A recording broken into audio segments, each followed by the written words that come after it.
Welcome to the Fourth Step Podcast. On each episode, we interview recovering addicts and learn their story with addiction. Through exploring personal journeys, we get a glimpse of the depths addicts fall to and their path in recovery. We hope you enjoy the episode. Welcome, everybody, to the Fourth Step Podcast. My name is Kevin, and I am an addict. Hello, Kevin. Hi, Kevin. Hi, my friends. And with me is lovely co-host, Josh. Josh, addict. Hi, Josh. Hi, Josh. Hello. And today, sitting on the couch, is our friend Crystal. Hello, I'm Crystal. I'm an addict. Hello, Hi, Crystal. So, welcome to the podcast. Thank you for having me. And yeah, you're welcome. And I hope you're not too nervous. I feel much better now.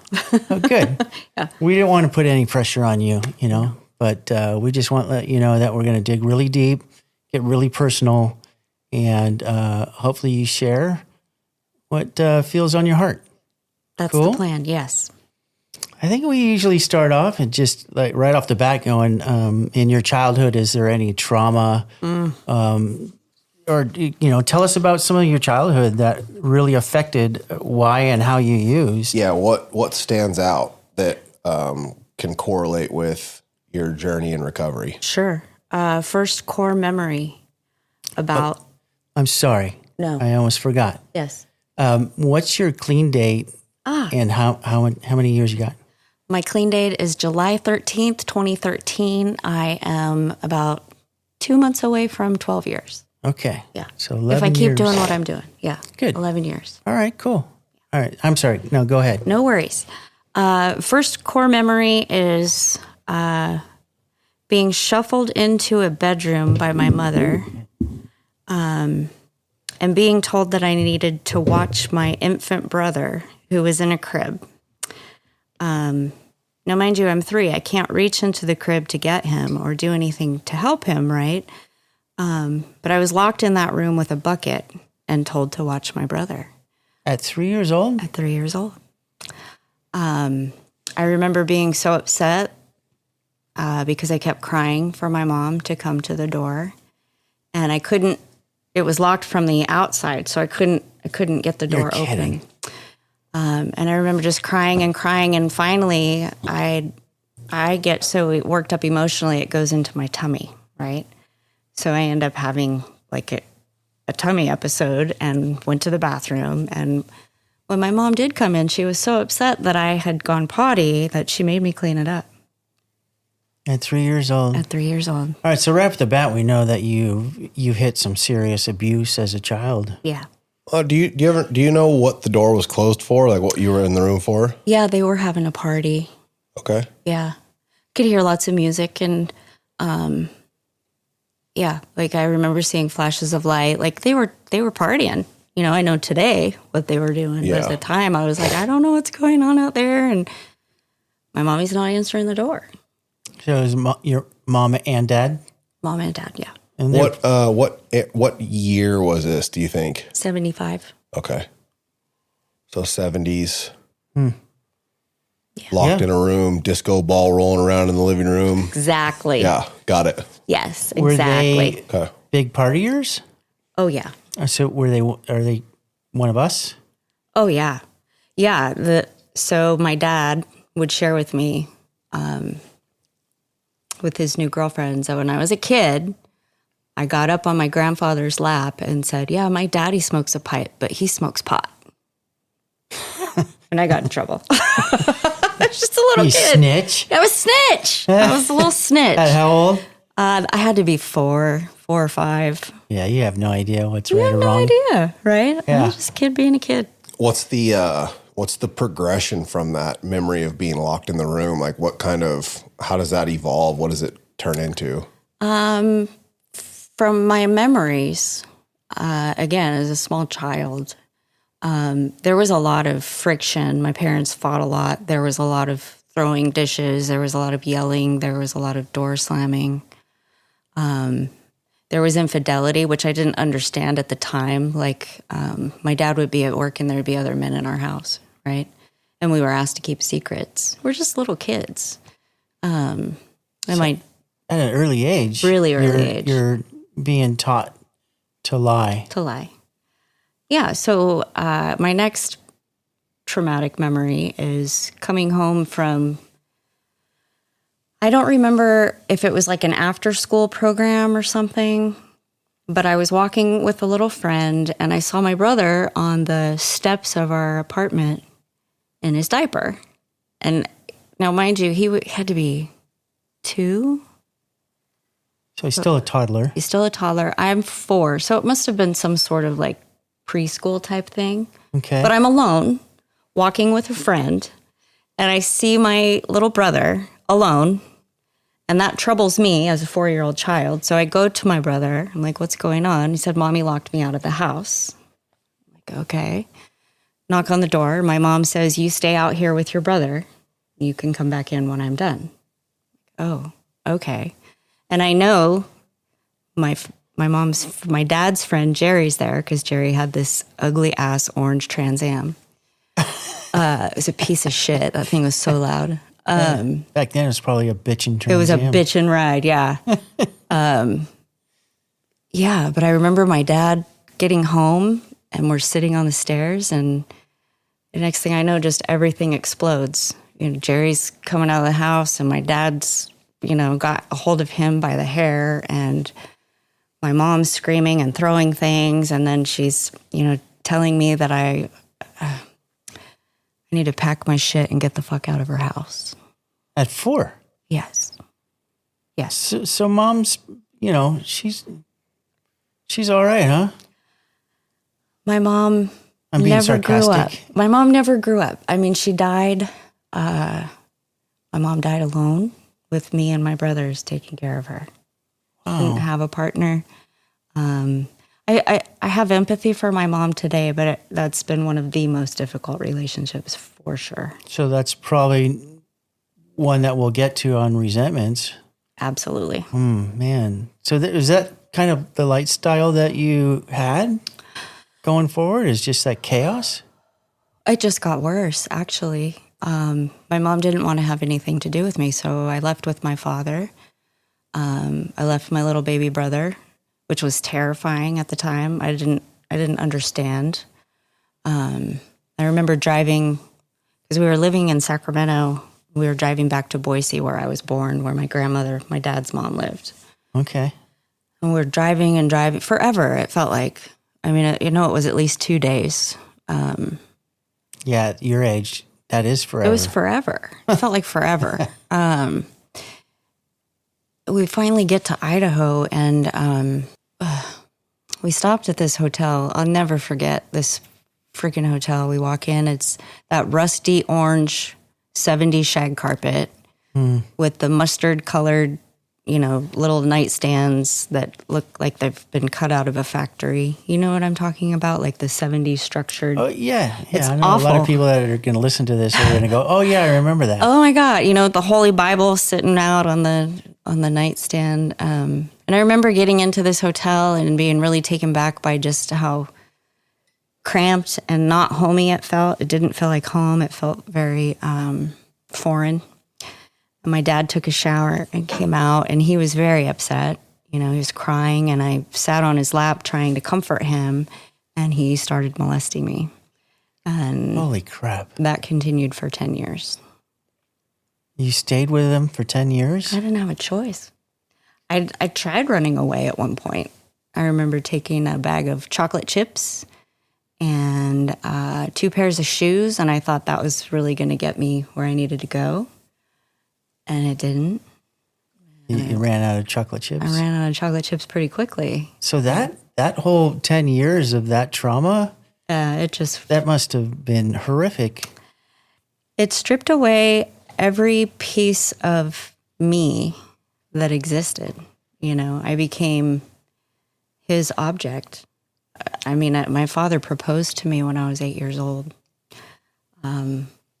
Christmas, I still have a really hard time with Christmas because, so 7 years old, it was 1981, when they were renting VCRs. Do you guys remember that? Yeah. Okay. So my dad rented a VCR. He bought a bottle of blackberry brandy and a bag of weed. And so for Christmas, we watched porn and drank brandy and smoked weed. Yeah, your dad's not really high up there No. on morality. He's a monster. So you grew up with a monster. It sounds like your mom was a monster. My mother was a monster. And this time that you're living with your dad, did you ever want to go back to your mom? Yes and no. Did she know? I would have to assume that she did. So what I know today is that my mom was 15 and my dad was 20 when they got together. So I was 16 years old my mom was 16 years old when I was born. Wow. So that gives me a little more insight as to how ill-equipped she was to actually be my mom and show up for me. But as a kid, as a young woman trying to figure out my own identity, my mom did not feel safe, not safer than what I was experiencing. I knew what to expect from my dad. And I had learned how to dissociate to the point where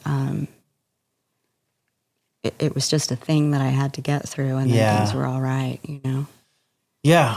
I mean, we know, a lot of us know that type of escape from reality is to fantasize. Did you know it was wrong? Not right away. I didn't figure that out until 3rd grade. I remember pulling up to school and watching dads hug their kids or kiss them on, like the forehead and send them off. Yeah. That's not how my dad kissed me. And I remember thinking, that's really strange. I'd go to my friends' houses to sleep over, and their dads didn't touch them the way that my dad touched me, and they didn't shower together, which I thought was weird, right? Like, something's off at my house. Like, I knew that, but I couldn't say what it was. I just knew it was really fucking different at my house. And my friends would be like, well, I want to sleep over at your house. And I was absolutely, no, that's not happening. So you kind of started to get a sense of morality then? When would you say you figured out, when you're like, hey, this is what the problem is and this is not okay? When did that happen? So I had 2 friends when I was 13. We went to junior high together, and these girls wanted to throw a surprise birthday party for me, and they got in contact with my dad to make this all happen. And it was after school. We were walking home, and they came in, and we were cleaning up like I always did after school. We're hanging out, and my dad comes in the house with pizza and says, happy birthday, babe. Your girlfriend's put this together, and I've got cake and ice cream, and we're going to have a sleepover. And my dad was being amazing. I was like, this is cool. Like, okay, we're going to have a normal experience with my dad and my friends. We had this great time. I remember we were listening to Purple Rain, because that was no, it wasn't Purple Rain yet. It was 1999. And dancing around like little girls and just having a fucking blast. And my dad asked them if they would like to have something to drink. And it didn't register right away. Like, we were all drinking, and my friends were getting a little bit looser, and we were having a good time, I thought. But I woke up in the middle of our living room with one friend on the right and one friend on the left.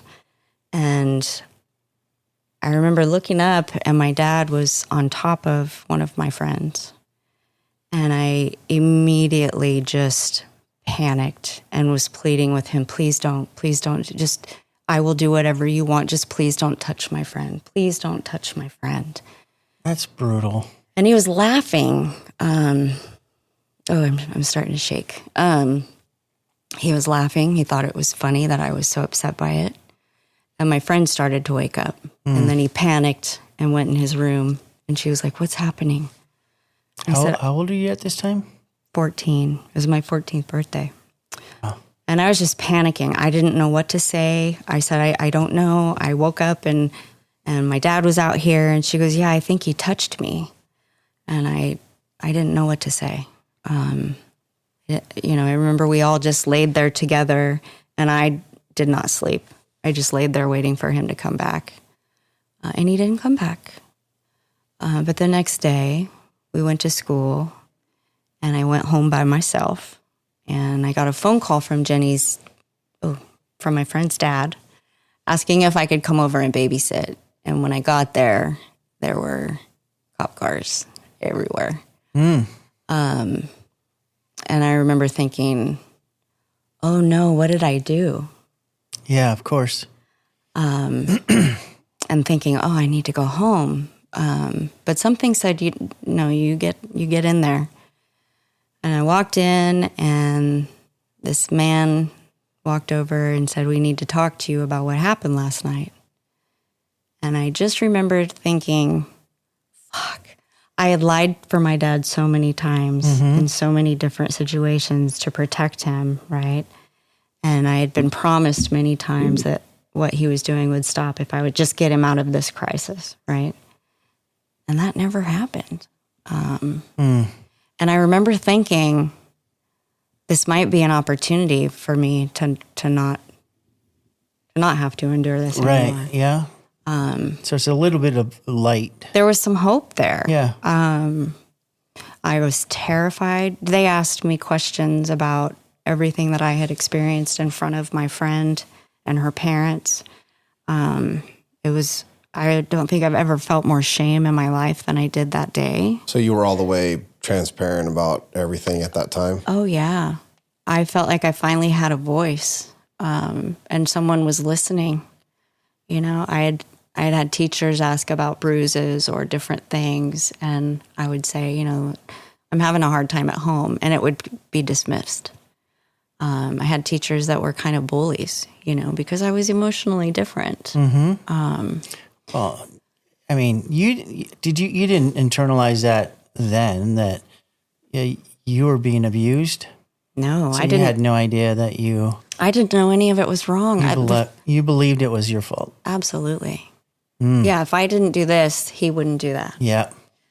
And it's like reverse quid pro quo, right? So I'm assuming this is kind of like the realization of like, okay, something's not right and this is it. Like you're coming to that. Yeah.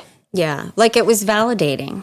Like, I understood when I saw what I saw that what was happening was not right. The way that my body reacted. Right. I was aghast.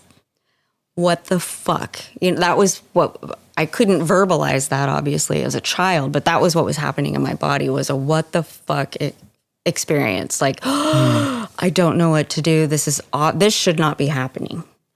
I couldn't understand that about me, but I could understand that about her. Right? Yeah. Abuse is so insidious, and it creeps in to like your at least for me, I took on so much that wasn't mine to carry, and I've still had to learn how to put some shit down, right? Like, that's not mine. Yeah. I mean, right off the bat, abandonment from your mom, and then sexual abuse from your dad. Did he ever beat you? Oh, yeah. So physical and sexual abuse from your dad, probably emotionally and verbally. So you had the whole gamut there for 10 years plus. Oh, yeah. And I'll tell you this, becoming an addict probably saved your life. Addiction showed up in my life at the worst possible time. I will say that I did use pretty successfully for a while. I had been in and out of different relationships, and then I met this man. We got married and had babies, and before we had children, our life looked like we both worked really hard all week, and then we partied really hard all weekend. And that was our life for like 4 or 5 years, and it was manageable. And then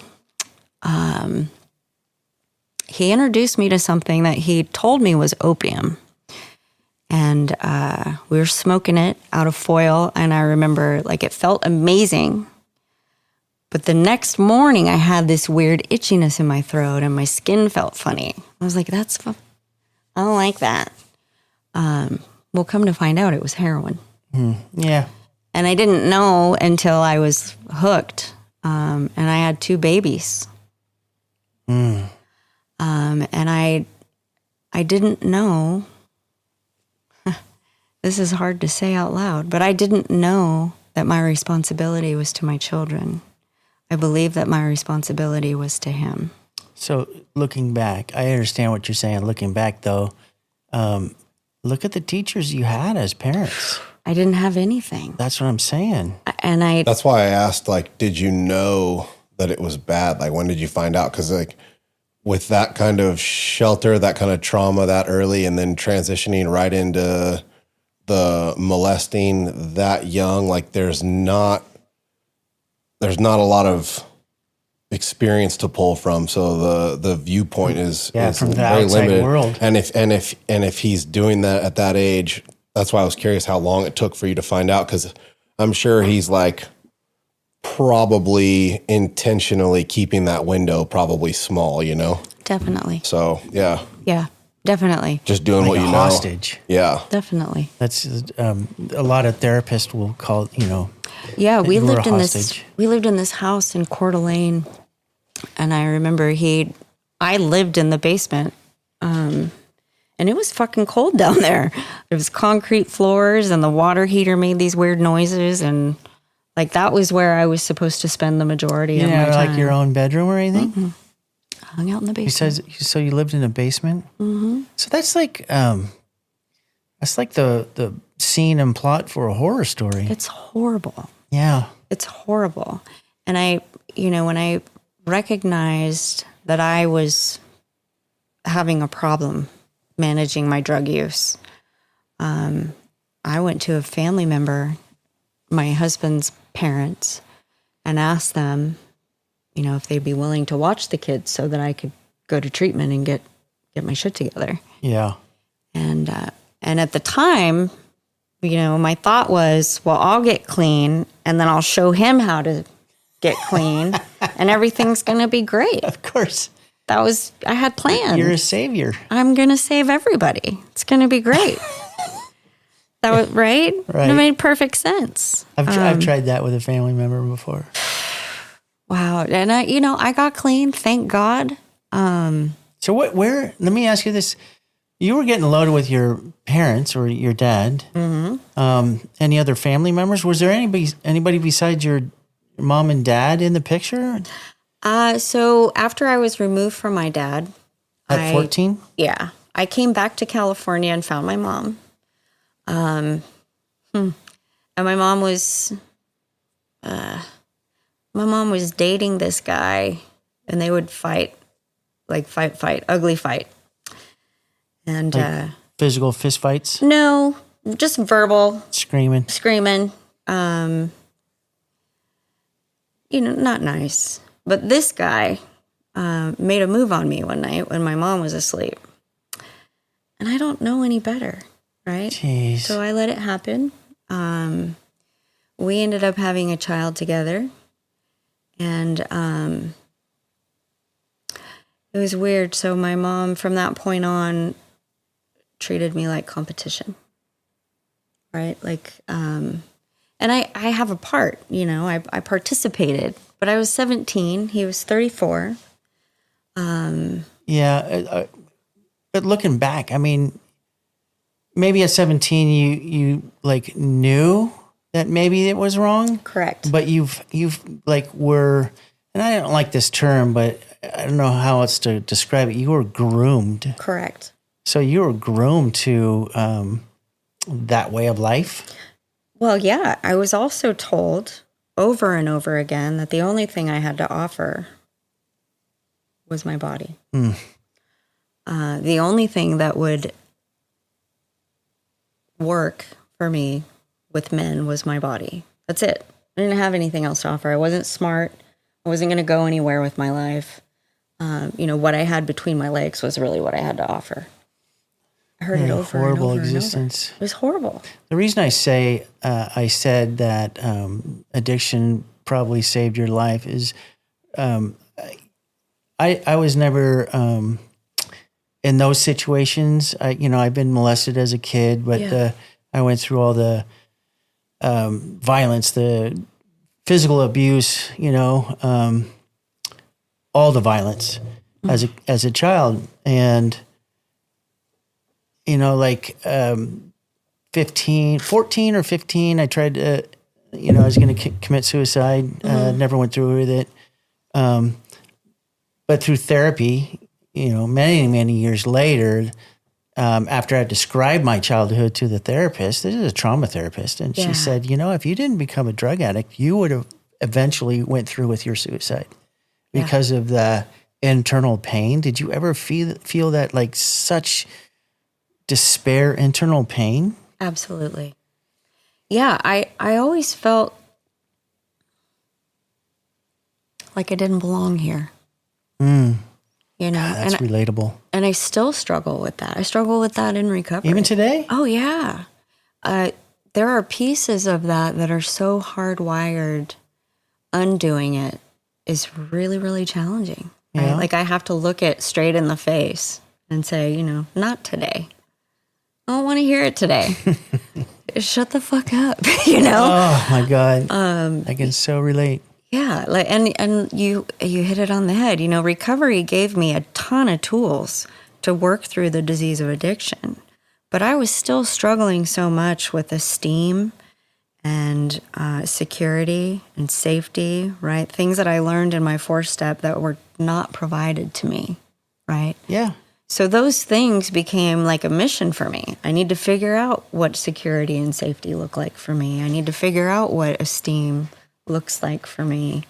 And a lot of that has been doing esteemable acts, right? Yep. If I do things that make me and other people feel good, then I feel better about myself, right? And I'm not acting out in a way or manipulating people into liking me. Yeah, I mean, you were taught that too. I was taught that too. So probably by master manipulators. Man, I'll tell you what. I feel for the people that I sponsor because I don't hold punches, right? Okay. Like, we don't, for me, you ask for what you need. Period. You know what's funny about that concept? Most people don't have any idea what they They need. have no fucking idea what they need. Not saying that I do. I'm just saying that, like, I feel that way that you just described. Like, what do you need? What's going on? Like, tell me what's going on so I can process. Right. Not everybody has that kind of awareness, and that can be a huge barrier. Correct. Yeah. Correct. Because I can see through, and I don't know if it just comes from experience or if it comes from the work, right? Probably a little bit of both. Probably a little bit of both. Yeah. But like I can hear something and be able to tell if something's missing, right? And part of that might be motherhood too, right? You know when something is missing. You have that extra sense. Spidey sense. Yeah, my experience with, having moms for friends and stuff, and then my 3 kids and their moms, just everything is different. My perception is that the moms have that one extra sense. I don't know what it is. It's true. It's true. Yeah, I recovery addiction definitely saved my life. I didn't realize it at the time, right? It was really, really hard to get clean and stay clean. And I stumbled. I relapsed twice on alcohol, thinking that that's something that I could manage. Because I've done all this work now, right? Done all this work now. Where did the using come in? Like, where did you start? It was just a party. My kid's dad and I worked really hard during the week and then partied really hard on the weekends. And so you got all the way through all of the childhood trauma into adulthood. But she was smoking with her dad, and Yeah, I was using. I was using throughout that time. That's right. Yeah. But it wasn't unmanageable, right? so it wasn't. It hadn't become obsessive compulsive. Correct. It didn't become that until I had kids, which is awful. Like I look back that's right. on that. You were saying the responsibility wasn't to your kids; it was to The man. yeah. Yeah. And I've I look at that. When I look back at that, I have a lot of empathy for the younger version of myself who didn't know better, right?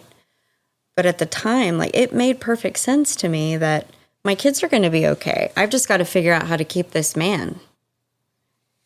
You see that, and then look back at your mom when you were 4. You see that correlation. Absolutely. Yeah, It's painful. That's sometimes we don't actually see the connection until it's pointed out to us. Right? And yeah, I didn't like it when it was pointed out to me, the correlations of my behaviors and then my childhood. Yeah. I was like, man, I don't really like how I treated my kids. Well, I abandoned my own children for drugs. Yeah. How did you get from that place to the bottom? It didn't take long. Once the kids weren't in the house, it was quiet as fuck. When they weren't in the house, like moved out, they were 18. They were with a family member. I had asked a family member to watch them so that I could get clean. And I wasn't scheduled to get into detox for like a week. How old were the kids? 2 and 10 months. Okay, so it was early on. They were babies. Okay. Yeah. Yeah. So I had lied and said I was going to treatment the following day, but I really wasn't going for another week. You wanted a week to party. I wanted a week to party. You had a few things to take care I of. had a few things to get done. Yeah, important stuff. Really, really important stuff. What drugs were you doing? Heroin and crack. Okay, and in what forms were you using them? I was smoking crack out of the glass dick. Not the crack pipe, but the long tube with the Brillo. yes. And then heroin. Originally, we were smoking it, and then I started injecting. It had to be maybe a month before I had asked the family member to help because that was a really quick progression for me. Oh, wow. Yeah. I don't know how people continue to do that. For me, right? The whole ritual of tying off and doing all of that, that I was so ashamed that was where I had gotten, right? But it still took me weeks, probably 8 solid weeks to like get to the place where I was like, okay, I can't fucking do this. I got a credit card so that I could pay for the detox, and then I went and bought all this shit so that I wouldn't have anything that reminded me of home. I didn't want to be reminded of my kids. I didn't want to be reminded of my husband. I wanted a complete fresh start. And he was doing all the same stuff you were? Correct. And he wasn't getting clean. You were trying to get clean. Correct. Okay. So I was telling Kevin, my plan was I was going to get clean and then get the kids back, and then I was going to show him how to get clean, and we were going to live happily ever after. Yeah. Yeah. Makes Makes sense, yeah. I was putting my cape on. Yeah. Did you, like at 14, where did you went back to your mom? Mm-hmm. Did you like get back in school and graduate? Yeah. You went all that? Academically, I've always done well. And it's funny. I went to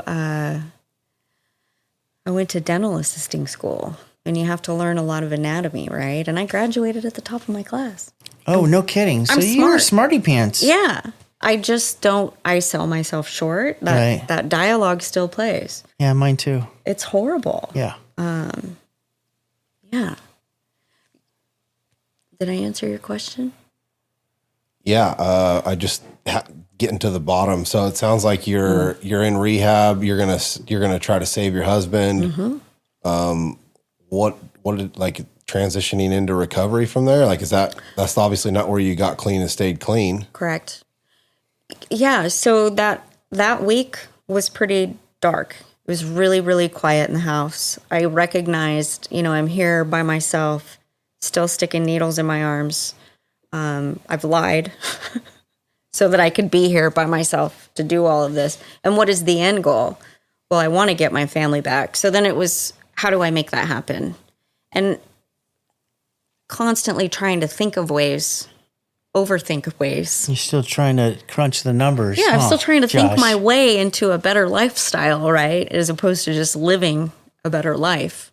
Tough. It's a tough fucking place to be at. It's a tough place, man. I spent a lot of money. And what's funny, when I look back, I'm like, that was so stupid. Because really all I had to do was go there, get it done, get back on my feet, and just start living again. But in my mind, it was like, well, if I don't do this and I don't do that, then I'm not going to follow through. That was just the addict. Yeah. That was just the addict fucking. You were just building the roadblocks, building the case against the most logical thing you could do that would stop you from doing the only thing that you knew how to do to cope. Correct. Josh was laughing because he can relate. He's an intellectual too. Ugh. He does a lot of number crunching and figuring things out in his head. And I do a lot less than I used to, but absolutely. I'm a fucking thinker for sure. It's tough.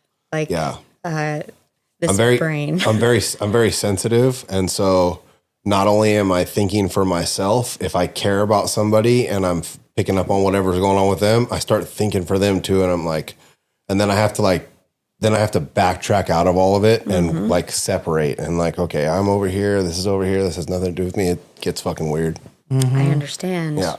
So that point that you're heading off to rehab, was there anything before that? It was like, like really traumatic that happened? Or we like got through your childhood and teenage years and... I mean, there were things that didn't feel nice, right? My husband wasn't exactly faithful. When I was pregnant, I remember other women calling my house looking for my husband. That, to me, I can't identify that as trauma, even though it hurt a lot. Yeah. Right? It wasn't traumatic, but it fucking hurt. I mean, did you go to treatment? Oh, yeah. And you got clean? Mm-hmm. And you stayed clean? I did. I went and lived with my brother. I was told in treatment that if I went home, I was going to get loaded again. And I was like, he loves me. He wouldn't do that. They're like, well, who got you here to this place? I'm like, oh, well, yeah. Okay. People really had to help me peel the onion away to see myself. How long was the treatment? It was a 7-day spin dry. So when I checked out, I hadn't told anybody that I was strung out. So I called my brother and was like, look, I've been strung out on heroin for the last 6 months. He's like, I fucking knew something was going on. Like, I just got out of treatment and I need somewhere to go because I can't go home. So he came and picked me up. I lived with my brother and his wife for the first year that I was clean, from 2002 to 2003. Got back on my feet. And you started going to meetings and stuff? Started going to meetings. Is this in Sacramento? Yeah. Okay. I was nuts about it, though. I went to meetings 7 days a week. I had like 8 sponsees. I had 3 service commitments. I burned myself out. So this is all within the 1 year at your brother's? Yeah, within 3 years, probably. 3 years? Yeah. Yeah. I remember when I first started going to meetings, I was still that girl, right? That object. So I would go to meetings in like a bikini and a little skirt, and I'd get mad that men weren't looking me in the eyes. Yeah. I didn't know better. And thank God for the women in recovery. There was a... No shit, right? Yeah. Yeah. This woman, fucking God bless her, because she didn't tell me, well, you're just like a slut. That's why nobody's looking you in the eyes. What she said is, when we get here, we learn how to take better care of ourselves. What you're wearing is appropriate for the beach. It might not be appropriate for a meeting. Dude, that's super gentle. And I fucking heard her. Yeah, no kidding. She didn't shame me. She didn't make me feel like shit about myself. She saw me. She told me the truth. Yeah, she let you make your own decision by giving you information and experience. Yeah. Some people respond way better to that. Some people need to be told like, hey, you're dressed like a hoe. Yeah. It's interesting how... Yeah, what people need. Yeah. I really needed a gentle. I need gentle. And I'm not always gentle in my approach, which is interesting, But over the years of working with my sponsor, when I've needed harsh and direct, I get harsh and direct. And I've needed it One time? so far. Oh, that's not bad. I don't know if that's good or bad. I I think it's whatever we need at the time, right? I did not stop being an addict in my behavior just because I was clean. I don't think any of us did. Yeah, nobody does. Yeah. Right? Like I was still doing addict shit. I We just needed was time to clean. learn how to change our behavior. I needed time to Years. learn how to be. Yeah. A whole life, maybe. I just needed time to learn. So, you know, a lot of stuff happened. I remarried. And when I met him, In recovery? Mm-hmm. So did you get a divorce after rehab? Mm-hmm. We did end up getting a divorce. And then where were the kids? They were with his mother. She actually moved to Chicago with my children. Oh, wow. When I went to court, I had 90 days clean, and the judge said, "You don't have any business taking those kids back." Yeah. And I remember how I was pissed. But I had track marks all over my arms. I weighed 90 pounds. I looked like a walking skeleton. That judge was right. And, you know, at the time, I was, that judge was on my resentment list. Like, I was pissed. How dare you? I've worked so hard. You know, For 90 days? 90 fucking days, bro. You know how hard that is? Don't you know who I am? Like, yeah, do you know how hard that is? Dude, Like, I just got done with the shakes, bro. that's a miracle. Yeah, I'm ready. I'm ready. Yeah, exactly. I'm ready. Yeah, not a clue how to be a mom or really be a lady. 90 days? Have you even worked a step yet? Probably.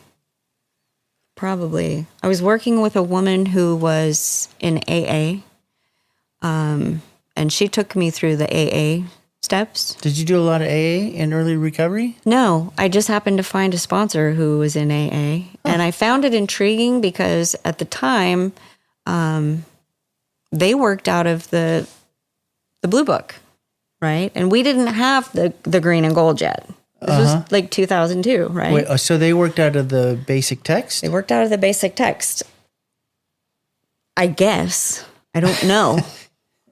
This woman had me go through, and it was weird because the other fellowship, the literature, is very 1950s. Oh, very. Very 1950s, right? Yeah. So I had to get a dictionary because I didn't understand a lot of this stuff. And it made me feel unintelligent, which I'm not, right? So there were all these things where I felt like I wanted to push back. Like that doesn't work for me. Yeah. I can't comprehend that. I can relate to that. And feeling like too that this probably wasn't going to work for me. That's dangerous. But I kept trying. I kept showing up. I kept going to meetings. I took on a secretary position at one of the bigger meetings in Sacramento at the time. And I'm really grateful that I did that Yeah. because I had to talk to people to get them to come and share the meeting, right? I had to learn how to be patient with women who modeled behavior I did when I first got here, right? I had to learn. I got to learn a lot of stuff. And then I met this man. I had about 3 years clean. And we went on a date. And he was drinking a beer. And I could not stop looking at his beer. And I remember thinking... So you didn't meet him in the rooms? Met him at work. Yeah, so we're sitting there. His beer, he's maybe drank a quarter of it. And it's just sweating. And I'm like, this guy... What a lightweight. I was so preoccupied by how he wasn't engaged with the alcohol. It was so weird to me. And I thought, well, he seems really healthy. Like he's not chugging it down like I would. He should be. Like he should be, Rick. Yeah. And I thought that's probably safe because like he obviously doesn't know how to drink. Well, we ended up getting together and getting married. And I decided I wanted to teach him how to drink and how to have a good time. So I went out and I drank a lot. And that did not work out well for our marriage. Had a drink that didn't end? Had a drink that didn't end. Ugh. Yeah. And there were times in there when I would try to not drink. Was it just drinking? Yeah. I was so afraid of anything else. Kicking heroin was... Yeah, you didn't want to go back to that chaos. No, like I recognize people make the decision to use opiates and then they get clean and they go back. And I personally can't comprehend that. The getting away from that, it's a prison sentence. And I'm a prisoner already to this. Yeah, right. I don't need anything else. Did you see the drinking as chaotic? Not at all. But it was affecting your marriage. It took me a minute to recognize. So do you think you're like in some denial? Absolutely. Yeah. Absolutely. I don't think I recognized that. How do I say that? Like I struggled with a lot of really dark, intrusive thoughts, whether I was drinking or not. And when I drank, they got worse. Right. And then they became really depressive. What? I mean, I'm just curious, and you don't have to share, but like, what's a dark, intrusive thought for you? You don't deserve to be here. Oh, so it's the old tapes. Oh, yeah. Okay. Yeah. You're a piece of shit. Yeah. You're fucking worthless. Yeah. You're the problem. Look at you. Yeah. I mean, I could go on, but Okay. you get the gist I was of just it, curious. right? Yeah. You're not alone in that. No. There's so many people that have that tape. Yeah, Yeah. Someone was just telling me about. Someone was just telling me about. I feel like somebody could be doing my life a lot better than I am. I was like, whoa, That's heavy. That's Yeah. heavy. yeah. Like, all right. Oh, Well, you don't feel that way, do you? No, you're loved. I told him you're loved. Oh, that's good. That's That's all. wow. Yeah, that's rough. There's a lot of truth in there, right? Like, at least for me, I recognize that, and it's interesting. I don't know if this is all addicts, but like I have this ego that convinces me that I can do all these really great things, but when it comes to doing it, I become insecure and afraid. Afraid. Yeah. Right? You know, that particular scenario Yeah. is extremely common. And a lot of times, in my experience over the last however many years, is people go through that scenario and not even know they're doing it. Like it's like that hidden file in your brain, the ego, and then the low self-esteem. Yeah, like those two things, I think those were my coping skills, right? Like I would either convince myself that I was deserving or entitled in some way to certain things, and I would behave accordingly. Or I would convince myself that I wasn't good enough and behave accordingly. But none of that was fact-based. It was emotion-based. You know, if I'm in here listening to what my head is saying, I'm in trouble. You can spin it any way you want it. And my head will look for any possible out still. Yeah, you know, I asked you earlier,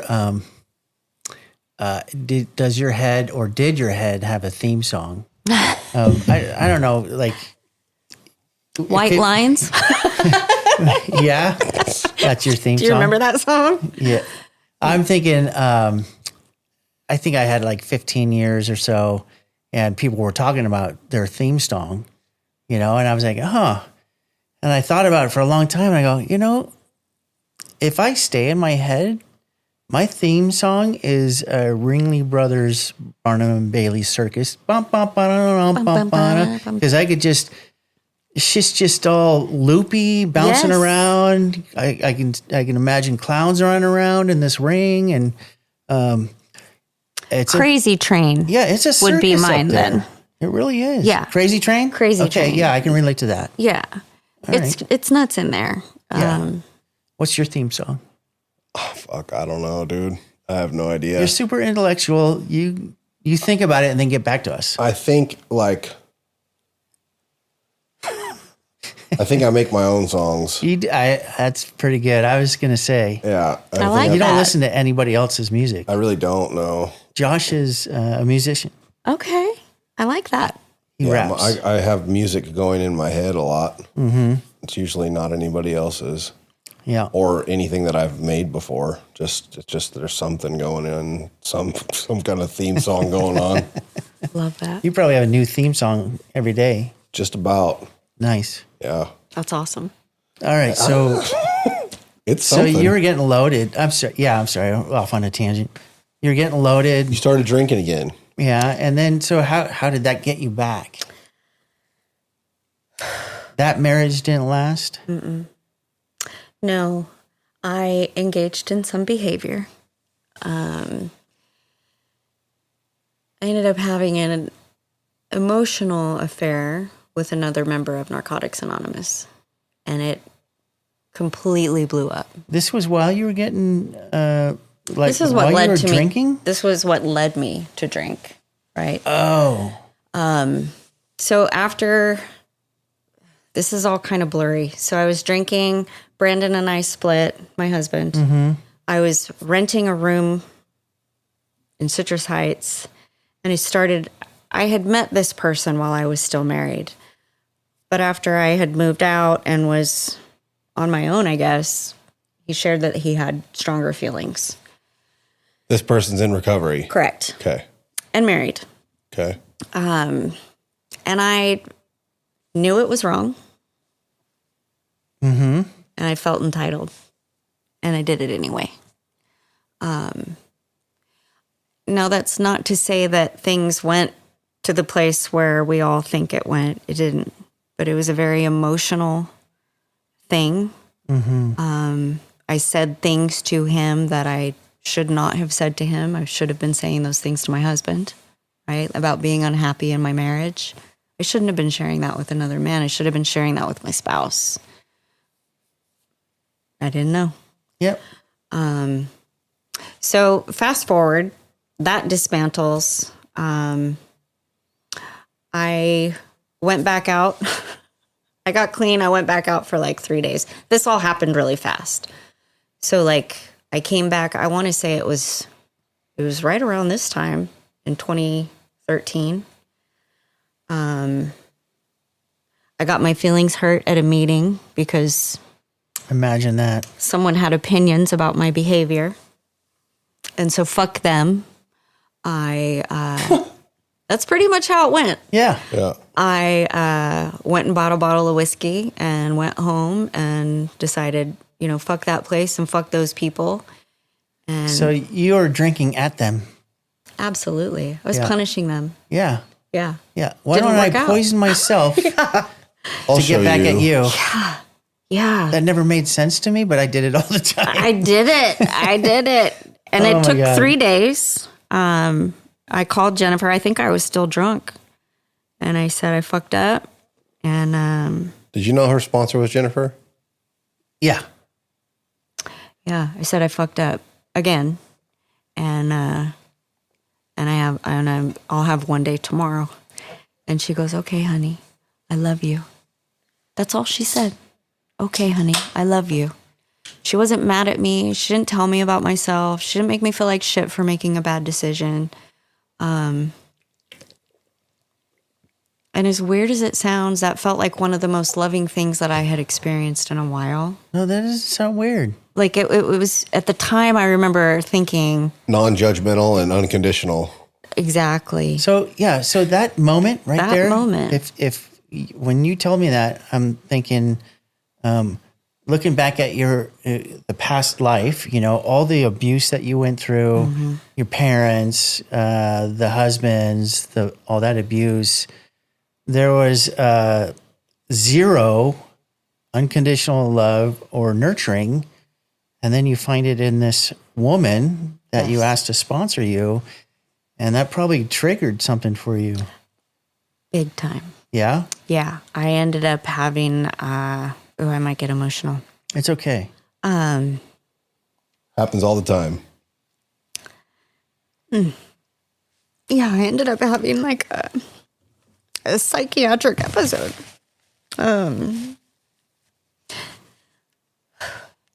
And it was really strange. It felt like everything that had happened kind of just dumped in my lap. And I remember thinking, man, I wish anybody in my life would have approached me as lovingly as she just did. I didn't really know what to do with that. It's not like she hadn't done that before. But at the time, I was like, I wasn't fucking expecting that. Fuck. I'm running away from the place and people that want to save me. Right, yeah. What am I doing? And it was really a painful experience. But what happened, I went to bed that night and I had this horrible fucking dream, and it brought up all this stuff from when I was a kid. And it was like my higher power was saying, it's time. Yeah. I recognize that situation because I could relate to it. And that's how I know that it triggered something for you. Yeah, it fucked me up, if I'm honest. Well, like in the best way. Yeah, I was going to say, hindsight, looking back, you go, it changed everything for you. It was the catalyst. I ended up seeking outside help because I didn't really have a choice, right?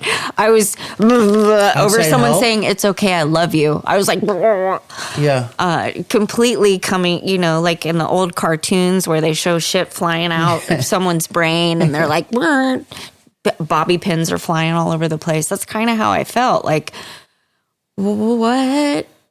Yeah. This person loves me in spite of the bad decision that I made. And she didn't say a hurtful word to me about it at all. And in that same breath, I'm like, you're a piece of shit. You don't trust, going through this whole self-abuse thing, right? Yeah. What I have learned through the process of outside help and I've done behavior therapy twice. Shame is my favorite method of self-harm. Behavior therapy, or did you do any trauma therapy? I've done 2. I did trauma therapy at Weave, and then I did a 5-year trauma program at Kaiser. And I've done dialectical behavioral therapy twice. And so I'm assuming all of that helped in some way. Yeah, tremendously. Trauma therapy was the first time I heard it wasn't your fault. Yeah. It's the first time that I heard, I'm proud of you.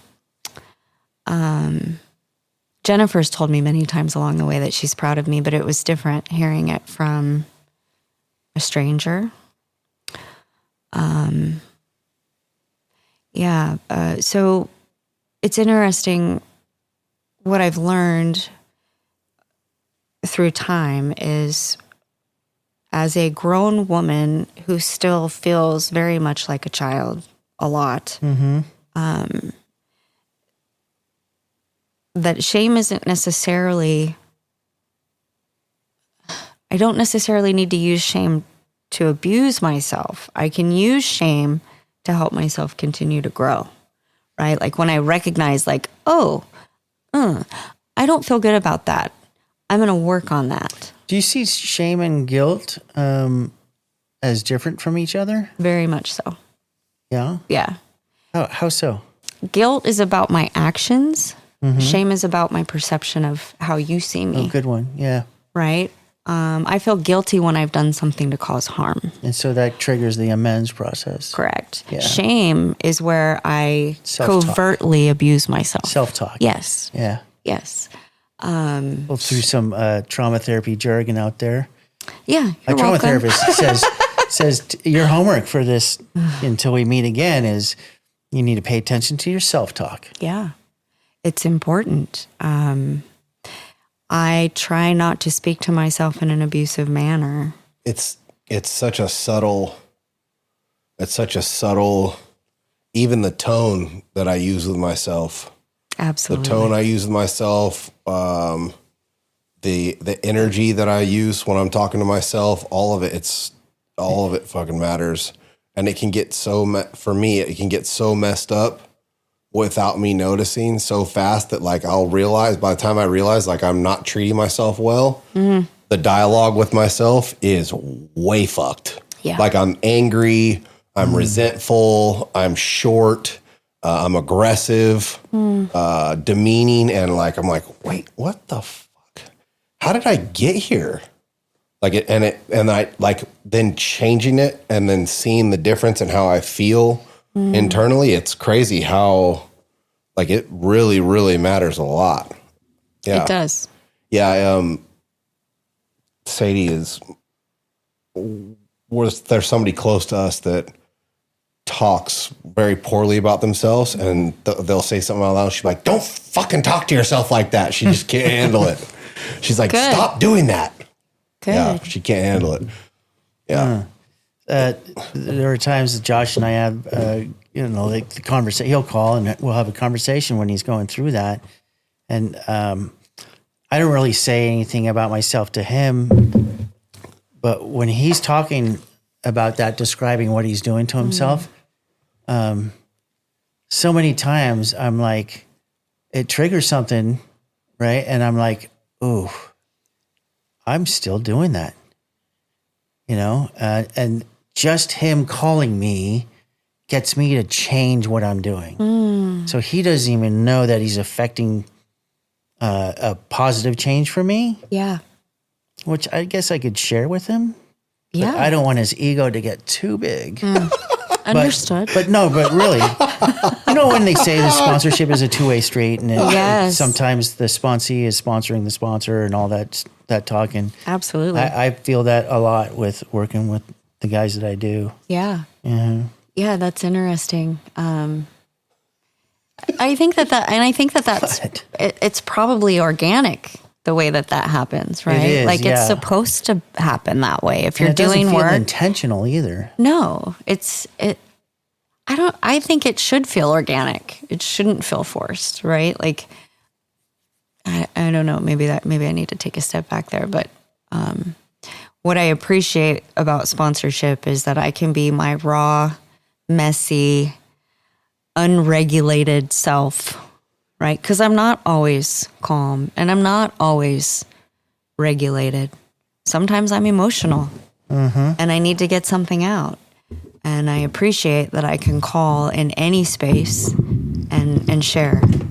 And what has happened is I've created that same space for my sponsor to do that in return, right? That's awesome. We have this amazing relationship where we can really get, for lack of a better word, like naked with each other and really get deep. And I'm so, so grateful. There's been a lot of growth in just our relationship over the past few years. I've been battling an illness, and You want to talk about that?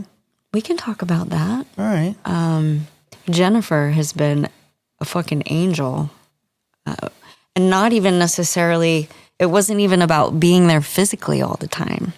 It was about being there emotionally in the darkest times of that experience, right? And not feeling judged, because I had some really dark thoughts. Do we want to ease into that through fears, like current fears and Yeah, we're fears going to and start early getting recovery? into those questions. Yeah. Okay, let's Okay. do Yeah, that. it seems like, because it seems like it'll probably It's a good fit. segue. Yeah, for sure. Yeah. Okay. Fears early in recovery, like a lot of times it'll be like, this, like you said, this won't work for me. I'm going to fuck it up anyway. And I if don't not- deserve it. Oh, don't deserve it. Yeah. And if none of that is super prevalent, or stand out for you, then, today fears that you're facing, things that you're going through that cause fear for you. Sure. When I first got clean, the fear was that it wasn't going to work for me. And in the times that I've had to come back, recognizing that that's just a lie that I tell myself to not be well, right? That's my disease. My fears today are a lot different. I feel like this last year has been really, really challenging. And I have a completely different relationship with fear. Like Good or bad? good. Oh, yeah? Yeah. Like comparatively, like you're saying, like what you had before and what you have now, it's better. Yeah. Okay. So like when I was first diagnosed, for example, Diagnosed with? stage 4 cancer, Okay. everything stops. It's traumatic, right? It's How long ago was this? This was in February of 2023. Okay. It feels like having a gun at the back of your head. There's really no other way to explain that, right? That's harsh. Because you don't know what's going to happen, right? It's really out of your control. And the word terminal gets used, right? So then that to me, it literally felt like there was a gun at the back of my head for a while till I could come to terms with what does that mean and what does that look like? In that period, were you, that was the fear like just waiting for the shoe to drop? Well, so there were words that were used, right? Like aggressive and terminal, right? Like Yeah. it's really, really hard to open your mind. It was really hard for me to open my mind to the possibility of hope. It was really hard for me to maintain any level of faith in that space. I really, really struggled with that. And there were times when I had to call my sponsor every day. I'm struggling. Yeah, I don't blame you. Every day. And man, so, what happens is I had to be brave and I had to look that shit in the face. I'm afraid, but I'm going to do this shit anyways. So courage. Definitely. Yeah. Yeah. Walking through fear. Walking through fear. So that changed your relationship with fear a little bit. Yeah. Yeah. I think when you understand that life is literally just a breath, right? Anything can happen at any time. There really isn't anything to be afraid of. Life's going to happen whether I like it or not. The way you describe that, it just sounds like you stripped everything in your life away, and none of that stuff is important None of it. when you're in the situation that you're in. No, there wasn't any room for Attachments. Yeah. And then also, That's perceptive. and then also probably trying to remain and find the hope, the faith, not spiral. That was the hard part, is the not spiraling. Yeah. I'm still sponsoring a woman through that. Through that? Mm-hmm. Oh, while you were going through that, they weren't. Correct. Gotcha. So what's the status of all of that now? I have been in remission since March. Oh, wow. I found something that kills cancer at the stem cell. Is it a secret? It's not a secret. It's apricot kernels. Cool. They can be poisonous, so do your research. But yeah, I started with 2 a day. I noticed immediately that my tumors were shrinking. I could feel it. And within a week, I couldn't feel anything. Like I had it in my armpit and my sternum, up in here, and they were gone. My tumors were gone within 2 weeks. And my last PET scan, there was no evidence of disease. What a trip. That's crazy. Yeah. So how did you come across? I'm just curious. This has nothing to do with the 4-step, but I'm just curious.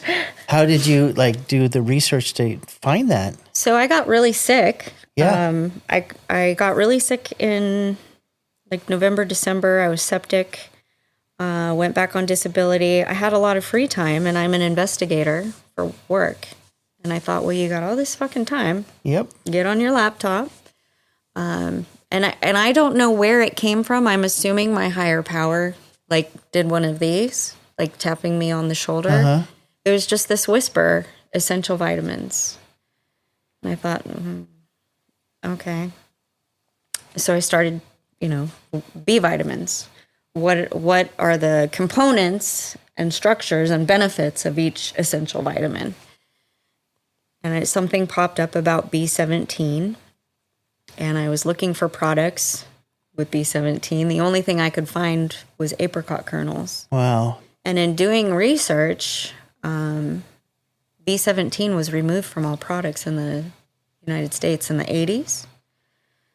Did it have like side effects or something? No, Oh, they didn't want it because it cured cancer. it cures and cancer. They didn't. Oh, yeah. So that could open up a whole can of conspiracy theory. Yeah, we don't want to go down that rabbit hole. No. Okay, But back it's to interesting. fears. Yeah. Thanks for sharing that with us. B17, tough to find, except in apricot kernels. Yeah. And they can be poisonous. So literally, like, And when you say they can be, it means like some of them are, some of them aren't, or it no, depends on you. It's quantitative. So depending on how many you eat in a 24-hour period, Okay. That's crazy. it is a little scary. But I mean, I was willing. I had nothing to be afraid of. Yeah, What no was kidding. The alternative is the alternative was gonna- either way. I felt like it's not going to make a fucking difference because I'm going to die either way. So we're talking about the pit of an apricot. Correct. 'Kay. Inside. Okay, there is inside a of- seed. and there's one seed inside of that large pit? Correct. Okay. You can buy a bag on Amazon for $24. And you buy them in the name of planting them? That's the form they come into plant, or do you plant the pit as a whole? yeah, that's. Well, I'm curious. I know. We could check that stuff out. Yeah, Yeah, we can alright. talk about it after. Okay, so you bought a bag of seeds. Okay. Started eating 2 a day. Noticed changes immediately. Jumped up to 3 after a week. I currently take 5 a day. Just Did for you have maintenance. fear when like taking it? No. And that's what I'm saying. Like Yeah. I had gotten to this place where it was like fear is so illusory. I've lived my whole life behind this veil of don't do that, don't do that. It's all self-inflicted. Any negative side effects? No. Well, Okay. Really good for digestion, vision, mental focus. Just be careful. Just That's be what you're careful. saying. Yeah. All right. Cyanide. They have And cyanide. yeah, when you first said that, my first time, the show Ozark, one of the old woman on there poisons her husband with those. Does she really? Yeah. Wow. Yeah. I So mean, it that's could how I know happen. it's poisonous. It could happen. Yeah. Yeah. Yeah. So just be careful. be careful. So do fears. you get any blood work done? yeah. And all of that's checking out good too? I still have cancer serum in my blood. So the chemo is like stuck in here. If you see how swollen it is. So it's taking time for that to leach out, but every time it drops down a little bit lower. Okay, and then cyanide, does that build up or is it a quick, there's no trace of it? Wow. It's amazing. Yeah. So as long as I eat them and then I don't touch them for 24 hours, I'm good. It'll process. Yep. Cool. Okay. Any other fears that you pop up for you? Reservation type fears, right? Okay, Like if that's a something different happened to question. my That's kid. literally the next question. Yeah. I mean, my fears would be about those kinds of If things. this happens, Yeah. they coincide with each other. So let's go to reservations then. First, like when you first got clean, and then what reservations do you have now? When I first got clean, it was that I would never get my kids back. Right. That's big. That was big. When I got them back, it was how the fuck do I do this? Right. Being a good mom. Being a good mom. I'm going to ruin these kids. Right. Something's going to happen to them, or I'm going to do something to hurt them. But you were clean though. But I was clean. Okay. Yeah. Just didn't have confidence. Right. So the reservation was, I'm going to fail at this, and if I do, I'll probably just get loaded again. Well, I'm going to fuck them up, so I might as well just. Get it over with now. Got it. Yeah. Which, I mean, to be honest with you, if you, big picture, it's understandable that you have that reservation because you didn't have good teachers. The roadmap was shredded. Yeah. You know, like. Yeah. Here, let me teach you what I was taught as a kid. Yeah. Right. Yeah. Put that back together. Yeah. Yeah. So thank God for NA, right? Thank God. Yeah. Their recovery is the best thing to ever happen to me that I didn't want. right? I didn't know. That's deep. I didn't know I wanted it. I knew that I didn't want what was happening in my life. I just didn't know how to make it look different. And as I've continued to stay clean through life on life's terms, right? What I understand is regardless of what my head says, like a year ago, my head was like, yeah, you could have a drink. People would get it. And I called my sponsor and got validated. Well, yeah, that would absolutely make sense. But we're not going to do that today, right?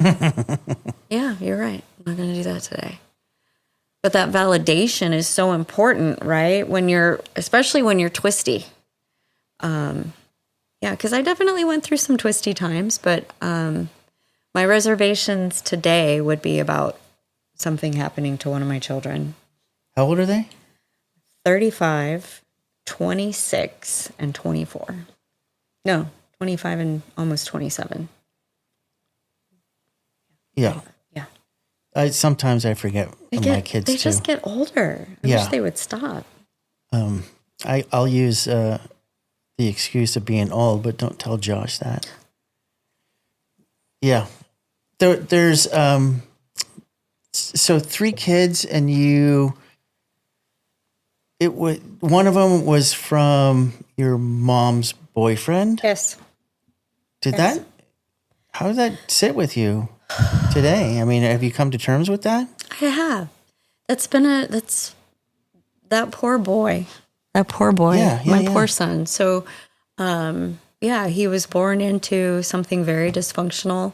My mom and him ended up getting married, and my mom was trying to convince my son that I was his aunt. Like there was all kinds of That's some sick weird behavior. weird twisty trauma, right? That would fuck a kid up. My poor son was fucked up over that, and had a really hard time when my mom was dying. He was like, I don't know how to show up for her. I'm like, we just do it, babe. Oh, yeah, we no just kidding. do it.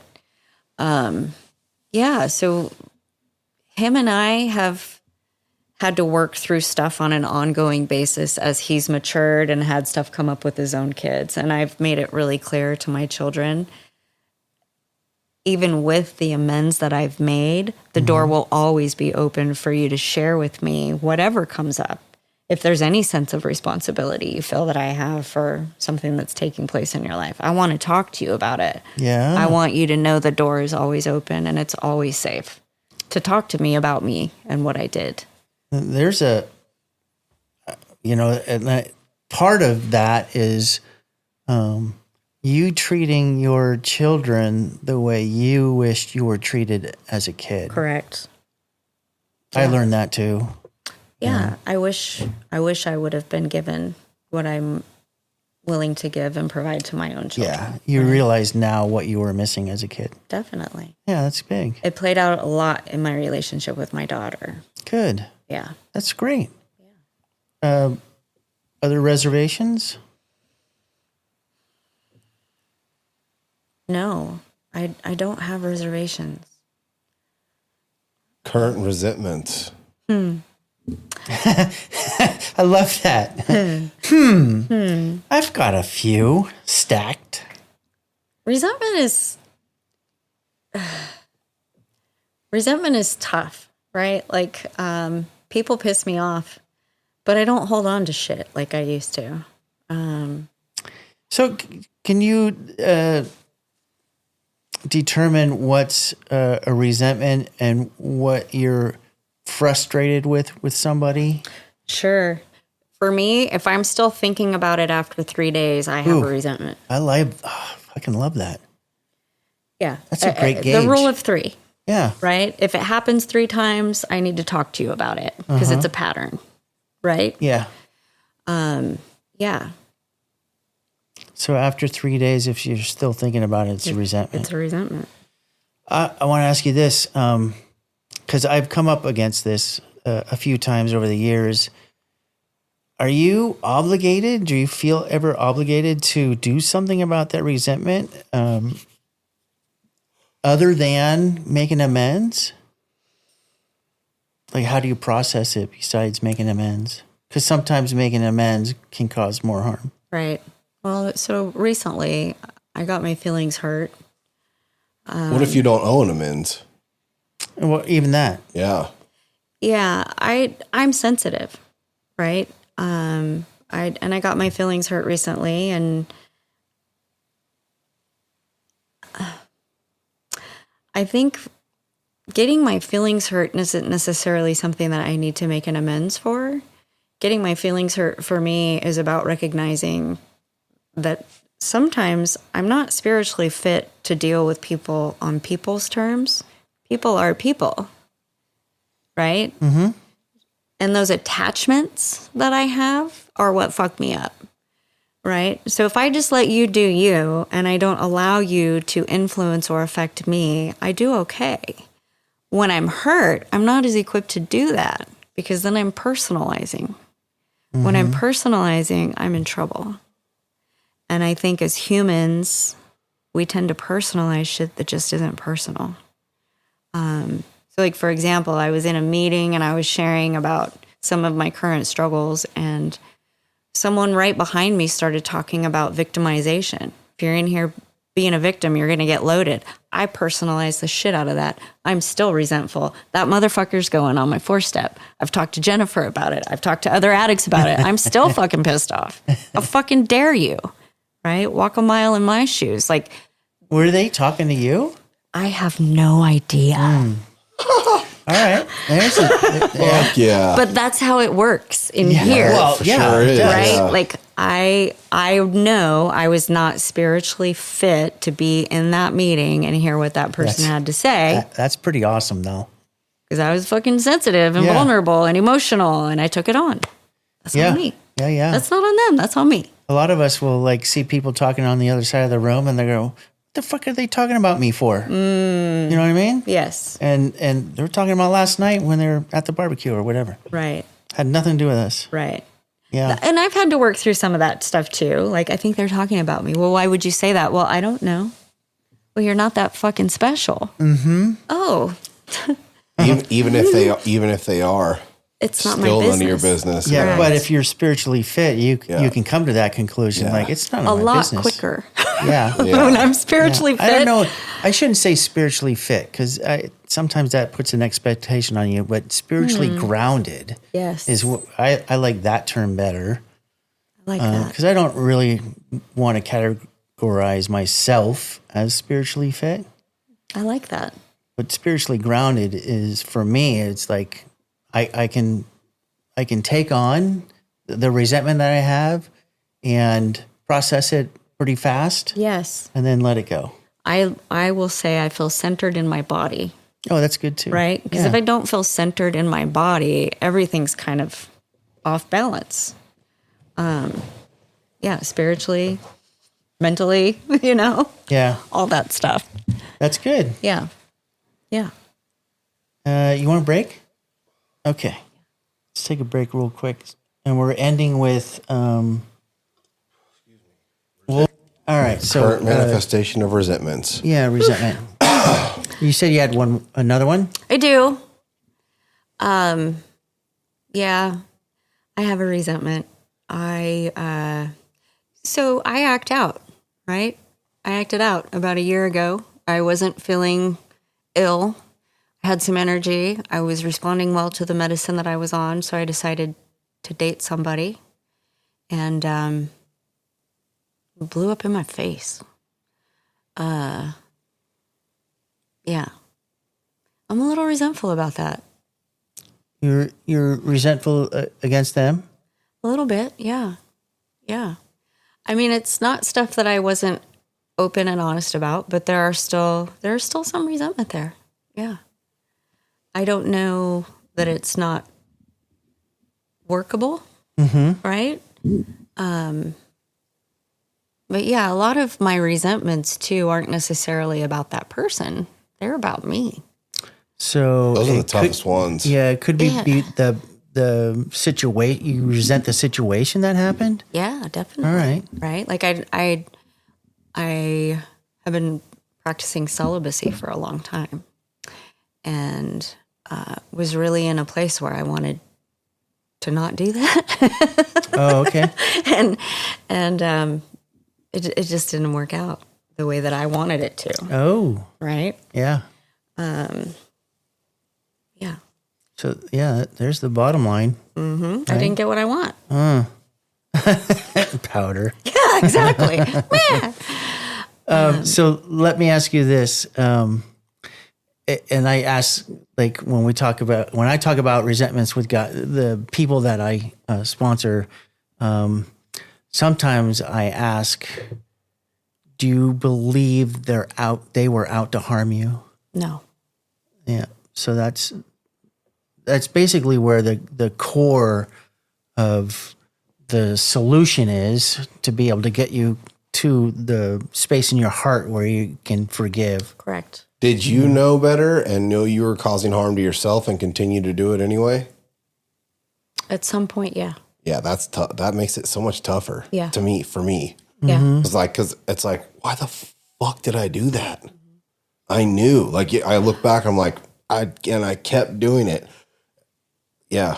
Exactly what you said. And a lot of times, at least a lot of the situations that I've been in is, I had an expectation and of the outcome. Yeah. And it didn't work out just like you said. Yeah. So that expectation caused resentment. Like, Correct. I expected them to act this way. Correct. Yeah. And why didn't they? Because Sometimes they're I don't- shitty people. Well, and No. it's interesting, right? Because people suck. Fuck everybody. Well, that's the initial thing. Fuck that guy. Yeah. And then it's, well, wait a second. This person is wounded the same way that I'm wounded. Yeah. This person is doing the best that they can, just like I am. It just looks different. Yeah. It just looks different to them. Yeah. It looks different. And that all by itself needs to be okay, right? Just because it didn't fit into my plans doesn't mean that it's bad. Sometimes the attachment to the plan will keep me in a situation way past its expiration. And not just in relationships, but just in life in general. I'll be like, I'm trying to get to this goal financially, or this goal with work, and this goal with this employee, or this goal with this person. And I'm like, we're going right here. And it hurts the whole way. And eventually we never get there. And I'm like, what the fuck? Yeah, The whole You time? had an expectation. Yeah. Attachment. My Yeah, attachment, for sure. that's what gets me, is attachment and practicing detachment, right? Like, I think that's something I learned in therapy, is practicing the art of detachment, because really the less that I have my claws in you, Yeah.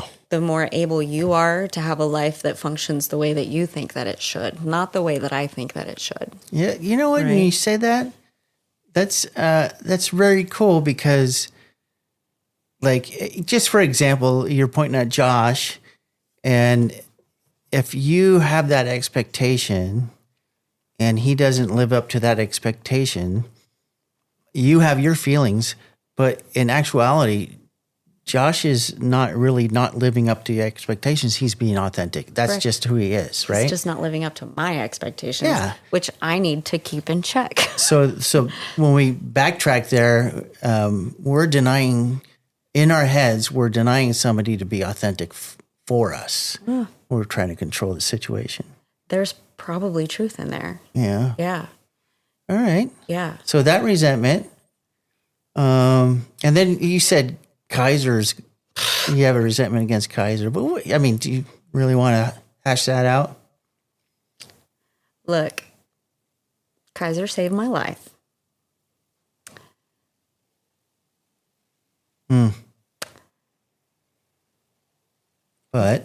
But they completely drop the ball when it comes to aftercare, right? Oh, Like, I've struggled a little bit with my mental health, right? With grief, displaced grief. I don't know what to do with this weird grief that I feel, right? Like, I should be celebrating. I'm in remission. That's a big fucking deal. But I've also gone through 2 years of chemo and side effects, and my body doesn't work the way that it used to, right? I reached out for some mental health support. I've reached out 3 times and haven't gotten a phone call back. That's not okay. yeah, that'll do it. I'm a little resentful. Yeah. All right.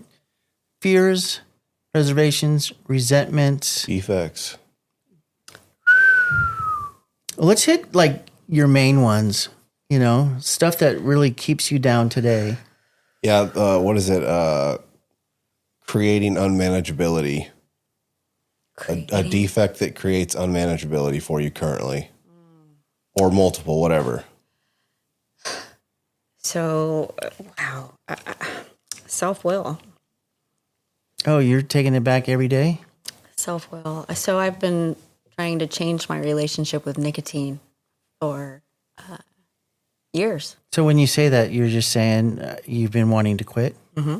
Yeah. So you smoke or you I have vape, not or? smoked for 21 days today. Congratulations. Thank you. Yeah, big deal. Yeah. But self-will is what really I struggle with right now because I love to smoke. What I don't love is what it does to my body, right? The things that I can't see that it does. Like it affects my vascular system. It affects my lungs. It affects things I can't see. Especially you're immune compromised, right? Correct. Yeah.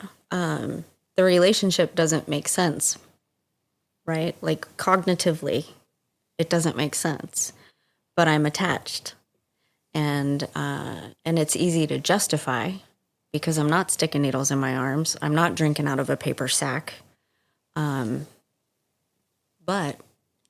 I continued to smoke and experience shame around my relationship with it for a long, long time because I kind of needed it. It was like a security blanket that got me through some really difficult times. Well, now I'm in a completely different place. I've gone back to work. I'm trying to figure out what I want my life to look like moving forward. And I don't want to be a smoker. I don't want that for me.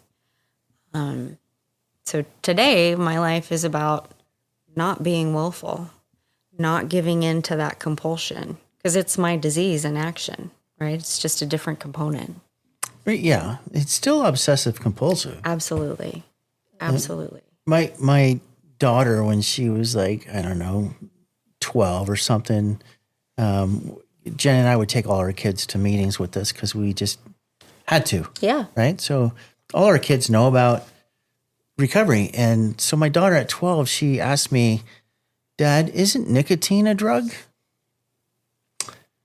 Yes, it is, honey. Yep. Well, but you still smoke. I know.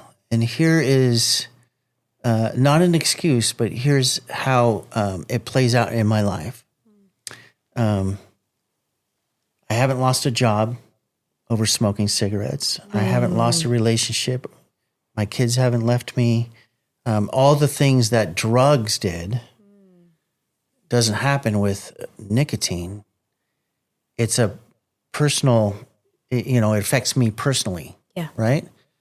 And then when my youngest son was like 2 and I went to go pick him up from daycare and I walked in and some other mom walks in after me and says, "Are you guys smoking cigarettes in here?" Then I realized it affected people around me too, especially the ones I love. And so that was the last day I smoked. Congratulations. Well, that was 20-something years ago. That's amazing. Yeah. That's amazing. But the catalyst for change has to be more than just the justification, right? Or the false justification. Yeah. Something has to affect you personally. Well, I want to be a non-smoker more than I want to smoke. And that has remained true for me in the last 21 days. Like I feel really new in a lot of ways because I'm having to pick up old tools. Oh. Right? Yeah. Yeah. And in there, getting to practice some other tools that I picked up later, like diaphragmatic breathing. If I'm feeling anxious and I want to smoke, I take deep belly breaths until I feel better and it passes. Dude, that's so cool. Yeah. That you even know that. Therapy. It's good stuff, man. It's good stuff. Yeah. Yeah. So I've just come to this place where I recognize what I want my life to look like moving forward. And I don't want it to look like this constant cycle of coping skills. Right? I don't want to live my life coping. I want to live my life thriving. Yeah. So that's that character defect is self-will. Oh, yeah. So you have another one? I have many. I just don't want to say them out loud. You've shared so much about your life with us, and now you're afraid to tell us about a character defect? Self-will could be the root of most of them, probably. That's probably true. I think that the other one for me is I'm so impatient. I'm so impatient. And it doesn't necessarily cause problems for other people unless I'm behind the wheel of a car. I just talked about that yesterday on the other episode.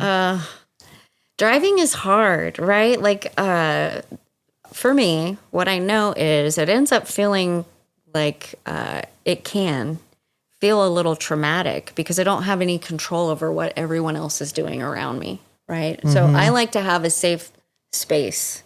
I want people back there where I can see them, and I want people ahead where I can see them, and I want to be in that sweet little spot in between it all. The world just doesn't cooperate. No. So, Yeah. I'm impatient. I can be intolerant of certain things, like when you love somebody and you watch them struggle, right? In a situation that maybe you don't fully understand or haven't experienced yourself.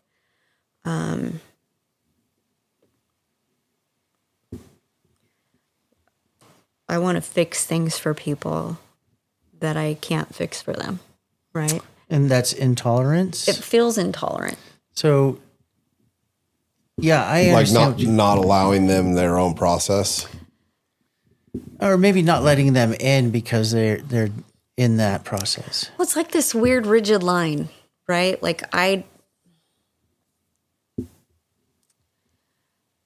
Like if somebody's continuing to relapse? well, so if someone's let's just say hypothetically, someone's in an abusive relationship, right? And they're aware that it's abusive. And they want to talk about the abuse, but they don't want a Solution. Yeah. Like I'm intolerant. I have a hard time holding space there. Because I don't want that for that person. Is it specifically or mostly somebody that's in an abusive relationship? Not necessarily. Okay. I was just wondering if it coincides with your history. It probably. So unconsciously, maybe. Yeah, definitely. Definitely. Because now you know the truth. Yes. Yeah. Yeah. I get that. Yeah. I did that early on with people that I knew from before recovery that were still getting loaded. Like, if I can do it, you can do it. Why aren't you struggling to get clean too? Like, what the fuck are you doing? And I'd get resentful. And there's definitely that. I feel that like in my body, right? Yeah, get your shit together. Yes. Yeah. Yes. Like I've got all the answers or something. Right? Like I'm some kind of exactly. Like Yeah. I'm some kind of know-it-all that knows what you need to do because I don't. Right. Yeah. But however, so I guess you could turn that around and this is how I approach that situation is like I don't have the answers for you. But I did have the answers for me, and I was in your situation, and this is how I got out. Yeah, I don't do that anymore. Yeah, Yeah. yeah. Yeah. So I can see exactly where you're at in that thing, and it always takes me back. My wife and I, Jen, talk about this. Is that yeah, but he loves me. Yeah, that's the famous last words of the poor gal that gets killed. Yeah. Yeah. And I mean, it doesn't even Poor necessarily. guy, dude. It's 2020. It's yeah, 2025, dude. Yeah, Guys that's get killed too. accurate. Just kidding. No, but seriously, it's yeah. true. Yeah. I mean, Kidding, but not kidding. Yeah. Yeah. Sorry, not sorry. Yeah. I think I just, Poor guys. if you've come out of, Leave it to Josh. I don't know, like, I guess as addicts, right, we crawl out of this pit of despair. Yes. And dust ourselves off, right? And learn how to like walk around and navigate life. It's just hard for me to watch someone with their own struggle. You know, I have a friend who Without willingness. without willingness. Yeah. Yeah. I have a friend who hasn't been a part of the program for a long time. Love her tremendously, 12-stepper all the time. And I'm losing my patience, you know? I am losing my patience. Things change, people move, relationships shift and move. I have a lot of that too, where it's like, I don't have space for this right now. If this person gets back on the right track, then I'll create space. But for right now, Yeah. this is where I stop at. Yeah. I literally have like 3 friends that I was like very, very close with where things just, they change, they shift, you know? Yeah. It's not the same. It's not the same. So I went to rehab at 17. I stayed clean for a year and a half. And then I started getting loaded again. So this is a little bit different. The other side of that story, right, is I'm getting loaded. I don't know what it was like, 9 months, a year or so. But one guy from rehab, would show up at where I was. I was selling dope out of a motel room. Once a month, he would show up, do a 12-step call, say, hey, if you know where to go, I'm here for you. I had his phone number. He's the only guy in the program that I had the phone number. So for every month, he would show up, and this went on for, I don't know, 9, 10, 11 months. And then I even got busted, got a prison sentence, got suspended, and I decided to commit suicide if I went to prison. And then it hit me, that gift of desperation hit me, and I called that one guy, and he came and got me, and I stayed clean ever since. Wow. So that 12-step call, you might get frustrated. I totally understand that. I've been in your shoes many times over the years. I needed to hear that. Thank you. That guy saved my life. That's the hope, right? Yeah, and for him, it was just like, hey, I'm going to go check on my friend that's still getting loaded. Yeah. Right? Yeah. And, a couple hours out of his day. Yeah. But he saved my life. Well, thank you for sharing that with me, because it gives me a little bit of hope, because I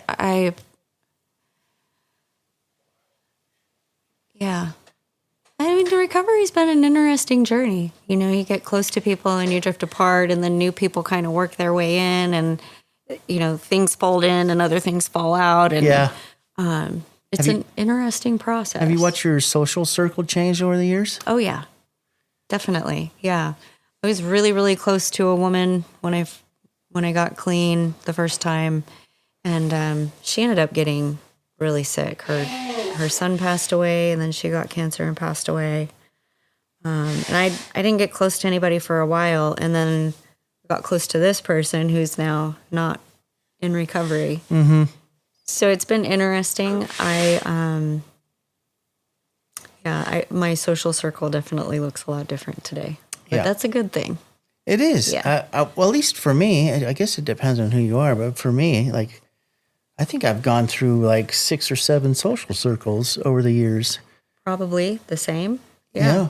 Just from, and I really, I correlate it from the amount of work I do in the program, and and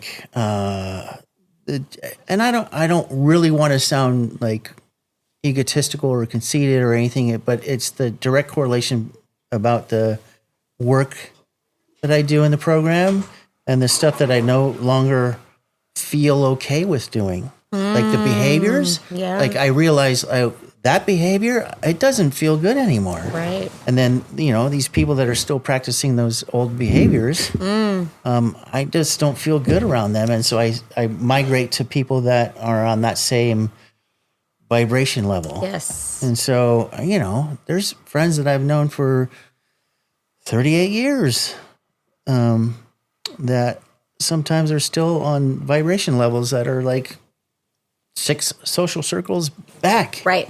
No, I like the way you said that. We're just on different vibration levels. Yeah. Right. Yeah. Because I do think that frequencies is kind of how I look at that. I can tell someone's frequency isn't going to vibe with mine pretty quickly. Yeah. It's like an energetic Like you feel it, you know?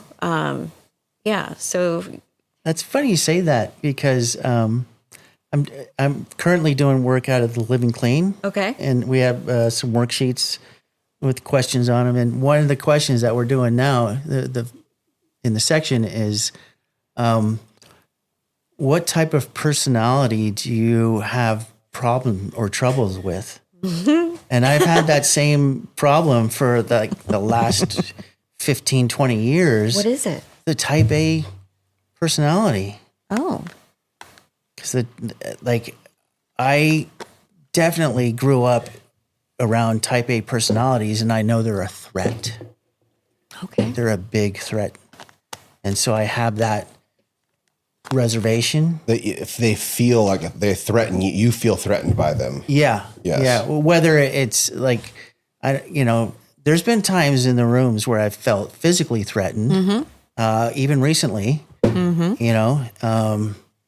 and emotionally and spiritually threatened that I don't feel safe sharing in a meeting for any information that I give out at meeting level could be used against me. You know what I mean? I do. Yeah. So I don't know. I guess it all depends. Yeah. Yeah. So Assets. yeah, I was just gonna say that. I read your mind. We've done this before. Yeah. I think I counted like 31 or so episodes. It's crazy how fast it goes by. Yeah. Yeah. There's probably, I couldn't even name a quarter of them probably. I'd have to go and look at all of them. Yeah. Yeah. It's really awesome. It is cool. So assets. Yeah. Yeah. Tell us some good things about yourself. Well, today, I'm honest, I'm loyal, and I'm authentic. I love that word. Yeah.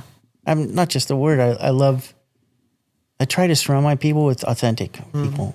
I try to surround myself with authentic people. Yeah. Well, authenticity is magnetic, right? When someone's authentic, I feel pulled to them chemically. It's like alchemy to me. I don't know how else to explain it, but it feels like that. Like I'm drawn to that. It has kinesis for me. So I think it probably could be related also to the frequency thing you were just talking about. I think it's all part of the same thing. And it's the exact opposite. When I don't feel somebody's authentic, I don't even want to be in the room. Yeah. Like I don't want to be around it at all. I'm like, when you're talking, I'm not listening. I'm not listening to anything you're saying because you're just making noise. And like if someone's authentic, I can connect, I can process, I can vibe, I can feel it. You feel that, huh? You do Yeah. feel it. Yeah. Same with you? Yeah. Yeah. And I think my authenticity has made people uncomfortable over the years because I'm not really afraid to say what I'm thinking. And I'm also not afraid if that makes other people uncomfortable.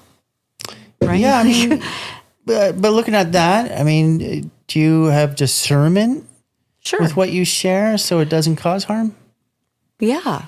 I mean, you're not think you're not familiar. I mean, you're not responsible for other people's feelings, Right. Right? They're going to feel whatever. That's true.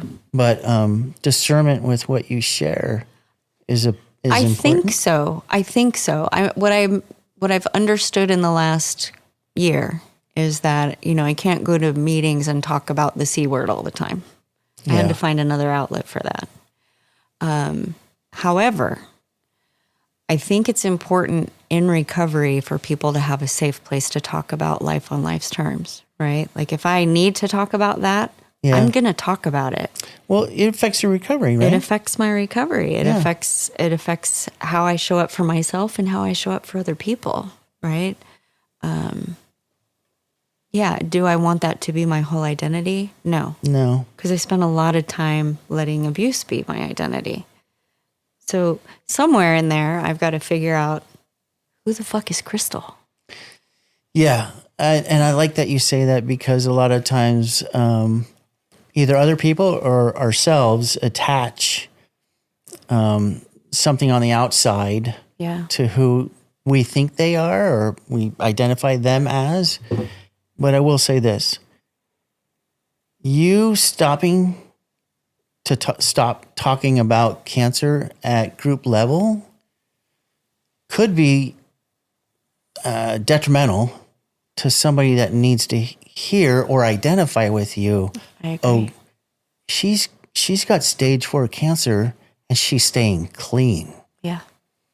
And so I'm sure you don't need to share all the dirty details of cancer, Right. but the fact that you're staying clean and how you process your stuff through that trauma, Yeah. Yeah. that's super important. I agree. And it might save somebody's life. I think so. Yeah. Like everybody knows somebody that's had to deal with it. Yeah. Right. And it's interesting. I think it's become a link for some people to like stay connected to me. Well, you did this, so can you tell my friend about it? Yeah.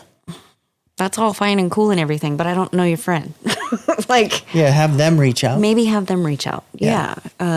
Yeah. So there's a lot of stuff that I've been learning as I go. But again, I'm trying to take off and remove any lens to the past, so to speak. Like that stuff has been worked through, and Your past? Yeah. Yeah. Like I've come to terms with the things that I had to or got to experience as a kid. I wouldn't be this person if I didn't experience those things, right?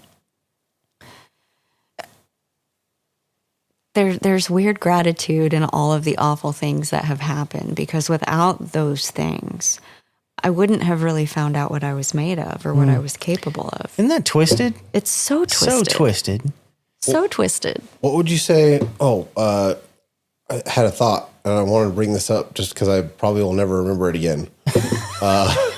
It was not sharing, not being authentic in a meeting, and we could talk about this later, but I want to ask just because I don't want to forget. Yeah.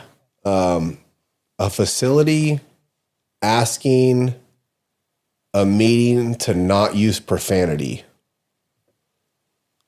So you just want some ideas about that? Yeah, I just want to talk to you about that later. Okay. It has no. All right. Shit. What made me think about it is not being able to be authentic. Like I can't relate. Maybe somebody needs to hear some vulgar whatever, and I'm not saying that, you have to cuss or whatever, but it just made me think about like, it doesn't seem. So obviously that came up recently? Yeah, it doesn't seem very NA. There's a meeting that I go to where there's like a guy, it's at a church, and there's a guy or a couple of people that are part of the church. And they're like, we don't cuss here. And I'm like, What do you mean here? At the church or in an NA meeting? in the meeting on a church facility. So how long have they been around? I mean, we've been fucking cussing I know. at NA meetings long- for fucking 70 50 years? Yeah. Since the inception. Yeah. Yeah. And so, and it just seems weird. And I think there might be something about it. I think it might go against some guidelines somewhere. Something in the traditions, probably. Well, it does. Yeah. It does. That's letting an outside entity dictate how we run our meetings. Sure, yeah. So that doesn't fly. But anyways, I don't want to hijack the concept of the 4-step podcast. No, Yeah. please continue. I did have a question though. What do you think your strongest asset is, and what is an example of the application in your life? My strongest asset is resiliency. No matter what is happening, I put my shoulders back and my chin up.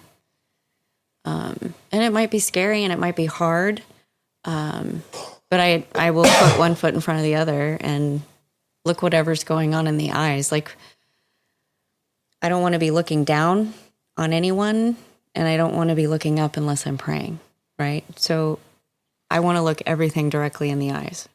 I don't know if that makes sense to you guys, but like, Yeah, I do. Yeah, I mean, I get it. yeah, like resilience and grace, grace, Both evident through your recent journey. grace, Yeah. not just for me, right? But for people, you learn how ill-equipped we all are to deal with something like a terminal illness, whether it's happening to us or somebody else. Like I got to see myself through other people in this process, right? Like how I wasn't equipped to show up for other people. I got to see that in some of the people closest to me, which is... So like, are you saying like maybe like respectfully understanding your own and other people's humanness? Yeah. Yeah. That makes sense. Yeah. That's cool. I mean, that's a cool way to walk through whatever you're going through too. That's exactly what I was thinking, Josh, is like your resilience. I mean, most of the principles coincide with each other in some way or form. So your resilience is like your courage walking through fear. Like, you know that you can do just about anything and stay clean. Yeah. So that's super cool. Yeah. So you touched on praying, and we don't always talk about this, but we wanted to open up for you. Like, what's your concept of your spirituality? Is there like... And this is not an NA meeting, so we could talk about religion if you want to, or whatever. It's wide open. We're obviously not here to promote anything, but we want to know about you and your personal story. Can you define your higher power and the relationship with that higher power? No is a perfectly good answer too. No, I thought I could at one point. And then in this experience, it changed exponentially. Like when I first got clean, I wanted to be a good Christian, and I did Bible study and tried to incorporate that into my recovery, and it just didn't fit for me. I have a lot of questions, and so I went more in like this, I would say, earth-based creator, sort of like higher power, right? Hell yeah. And that worked really, really well for me for a really, really long time. And I would say that the majority of my faith is about creation and not necessarily one creator. That may or may not make sense, but I think that it does. There's not just one divine thing that has happened. There's millions of divine things that happen all of the time. And I see it in myself. I see it in other people. I hear it in my sponsor's voice when I need it. I hear other people, when they're talking about something, whether it's desperation or delight. Like I can hear God. Mm-hmm. Right? And that was whatever that word means. Yeah. I in the process of like last year, the end of last year, I was septic. I thought I was dying. And I would have these really, really vivid dreams about like Jesus and Mary and all these things that I haven't aligned myself with, right? It was very confusing to me. And what I have come away with is I don't know the first fucking thing about what this planet looked like before I got here. What I do know is that I appreciate every beautiful component. Whether I can access it or not, I can still see it, right? I might not be able to smell all the things that I'm able to visualize, but the things that I can smell and touch and taste, I want to smell and touch and taste all of them because that's why we're here, right? So my concept of a higher power is it's not just one thing. It's a million different things that put together are just magnanimous and magnificent, and I couldn't explain it in detail, right? I just know, you just did. Okay. Yeah, like for me, it's everything. I think there's a large portion of people that probably specifically listening to this podcast, if any, like in recovery, I'll say that's very relatable kind of like this. It's everything. It's everything. Yeah. It's very common. It's really deep. Yeah. Because like a lot of people, like very close friends of mine, or, they have a specific thing and it's very specific. Yep. Very rigid. Yes. And it's very okay. And they're in love with their higher power. Yeah. And it works for them very well. Yeah. And I think it's so cool about NA that we get to choose our own or find our own, or everybody's got their own path. And there's part in It Works How and Why in the 11th step. It talks about how we rarely share at group level about specific,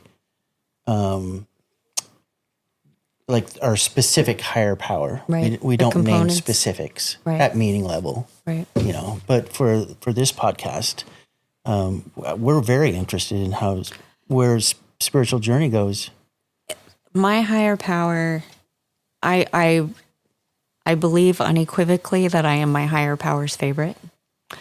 That's fucking cool. That's tight. Yeah, I don't know if I've heard that before. Yeah, like everything that was supposed to happen in my life has happened exactly the way that it was supposed to. Whether I liked it or not, or I agreed with it at the time, I might not have been able to see the lesson, right? But when I look back, everything that has happened in my life was so divine, even the shitty stuff, right? Yeah. Because I've come away with these awarenesses and this ability to love people differently than I was. That's a great experience. I totally relate. But before I forget, I wanted to ask this question, and this has come up before for Josh and I. Do you have any regrets? Yeah, sure.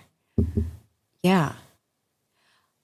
Have you ever heard people go, "I don't have any regrets because all the stuff that I did or happened to me, or just like you just said, got me to where I'm I wouldn't be at." where I'm at. Well, sure, but look, I don't like to make amends.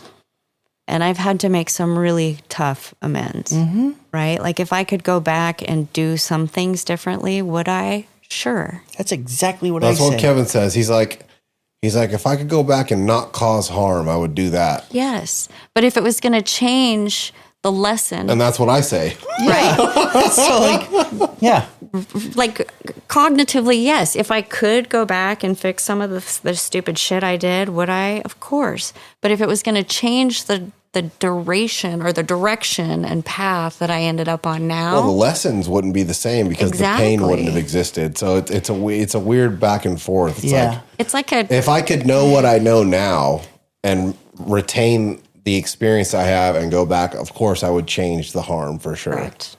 Yeah. That's it. Like a vicious cycle there. Yeah. You could go all day on that one. It's like a catch-22. Yes, Yeah. I would love to go back and change some I'd like shit, to time but travel in general. Just go back for fun. Fuck it. I wouldn't mind that either, Yeah. just to fuck with people. Really? Oh yeah. Tell us. A story. Yeah, we're at the part of the podcast where we wrap up with an interesting, funny, gross, crazy, whatever. Okay. Yeah, something So- that stands out. Sure. Loaded me and clean me are very different people. Yeah. I would imagine that. You got one Yeah. of each? Okay, let's hear it. So, 1999, Las Vegas. I went to, this is embarrassing. I went to a strip club with my husband because when I'm loaded, I really like women. So Hey, there's no judgment. So we went to I this. don't know what you're looking for, but that seems normal to me. We go to this strip club. Sounds about right. Yeah. I'm enamored with this girl, right? And we're having a good time getting to know each other. A stripper. Yes. Okay. And of course, I'm shoveling money at her so that she'll continue to talk to me because I'm so fucking special, right? Yeah. So about an hour goes by. I've had 4 or 5 lap dances from this girl. I'm ready to go, and You're can't- ready to leave or I'm ready ready to- to go with her? both. Yes. You're ready to leave with her. Correct. Okay, gotcha. I'm ready, and I can't find my husband. And I'm looking around. Like,